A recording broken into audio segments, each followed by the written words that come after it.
Are you an Edmonton condo owner and wondered how the market did in the month of February? Well, we're going to start right now.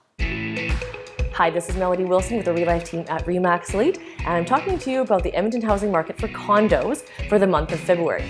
So the Edmonton Real Estate Board does say that our listing absorption rate actually went up. So what that means is there was more sales and the chances of selling your condo have actually increased. So we have been seeing such a decline in the condo market. We're still very much in a challenging condo market, but it's good signs that the Edmonton Real Estate Board stats show that it has gone up. So the average price of condos did go up slightly from the month of January, but if you look at last February, the average price was actually higher at this time. Last year, the market fluctuated with the average price for condos in the Edmonton area, and it actually went down in March and then back up over the spring months. However, this year, we're hoping that we will continue to trend upwards instead of downwards. So what is the average price trend for condos in the Edmonton real estate market? Well, downwards. If you look over the last 10 years, you'll see a slight tiny increase at the beginning of the 10 years, and then it goes down. We are at an all-time low to purchase condos. Last year, the price was lower than the year before, and this year it's even lower. So if the trend is that month by month we're starting to slowly climb up, that would be great because that would bring up our average price, but there's a long ways to go before condos are going to sell for what our sellers want if they purchased them in the last 5 to 10 years.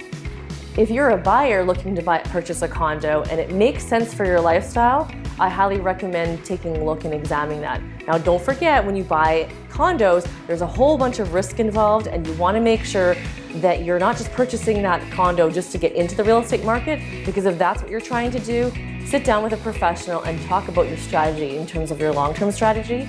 See, for example, if you bought a condo 5 years ago just to get in the market so that you can move up to a house, you're actually backwards. You don't even have money to sell your property because you're going to sell it at a loss and you have no down payment. So that is still very much what's going on right now. Condos, there's a whole bunch of different kinds of condos with apartments and townhouses. So there's different strategies that you can take. I'd be happy to talk about this with you and just send us a message. So the Edmonton Real Estate Board shows that there's been less listings put on the market for this month compared to last month and also to the year prior. And there's been more sales in the last month than the last year as well. So these are good things. This is following actually the single family home market where the market is starting to trend. I do feel like there's a shift in the market coming, and shift, I mean it's moving from a decline market to a hopefully balanced market. Nowhere are we going to shoot up into the sky and have prices where everyone's excited to sell their condos again. So the average days on market has actually gone down from last month, and then it's actually gone up from the year before. So it still takes some time to sell, and average days on market for a condo is it's just a big number. You need to look at your specific condo to see what that average days on market is. If you're curious what your condo average days on market is, comment below or send us a message. I'd be happy to send you that information.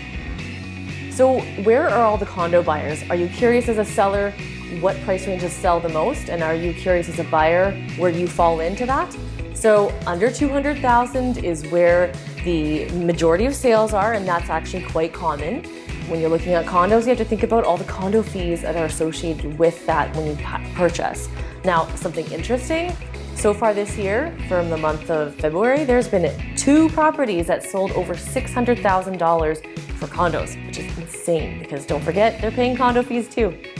So that's a wrap for the Edmonton housing market update for condos. If you have any questions, let us know, but thanks so much for watching, and you can always take a look at this condo that's for sale.